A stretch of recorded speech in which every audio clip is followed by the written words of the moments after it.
Ikaw ba'y masama o isang dakila? Bakit ba marami ang sa'yo'y humanga?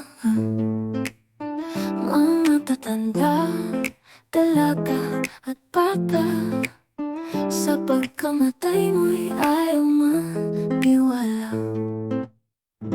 Ako'y may ibabahating kwento tungkol sa isang binatilyo dito sa amin sa Malabon. Lahat ay kilala siya, tunag-uri ang bentambling dahil sa kanyang trabahong stuntman noon. Dahil sa kagipitan ay pumasok sa maling landas at sumama sa kanyang barkada. Ikaw ba'y masama o isang kakila?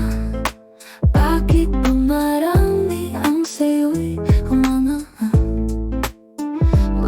Matatanda, dalaga at bata, sa pagkamatay mo'y ayaw maniwala.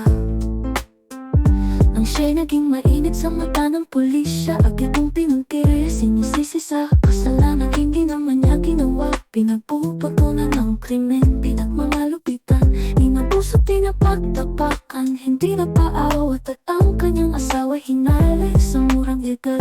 Nagtangin ng sama ng loob sa alagad ng batas, nilagay ang hustisya sa kanyang kamay. Isa-isang tinumba ang kalaban sa pamamagitan ng kanyang husay. Sa pakikipaglaban at pagtakas, hindi mahuli-huli sa liksi at bilis ng tumbling. Ikaw ba'y masama o isang dakila?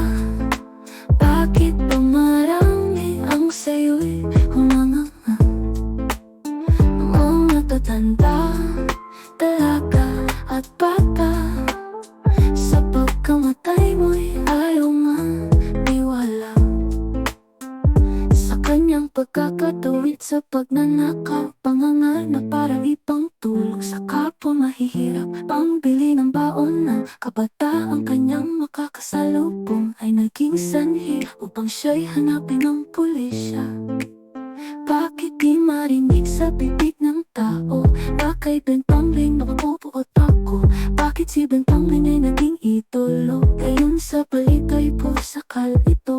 Mahigit 20 pulisya ang kanyang itinumpa, sa paghihiganti siya'y naging pangpublikong kalaban. Hanggang isang gabi ay natagpuan sa isang kinikan, itinumba ng grupo ng pulisya. Pinaulanan ng balayan ang kanyang huling tumbling. Bakit ba kirami ang mga nalungkot na ang buhay mo'y agad natapos? Bakit maraming nagmagandang loob nagkabuloy sa'yo ng katakot-takot? Ang alaala mo'y magiging aral sa taga-Malabon at Karatibayan ng dalangin nila. Kung nasaan ka man, sana ay kamtan mo ang kapayapaan. Ikaw ba'y masama o isang dakila? Bakit ba marami ang sa'yo'y humanga? Mga matatanda, dalaga at bata, sa pagkamatay mo'y ayaw maniwala. Ikaw ay tunay ko yang Robin Hood ng Malabon.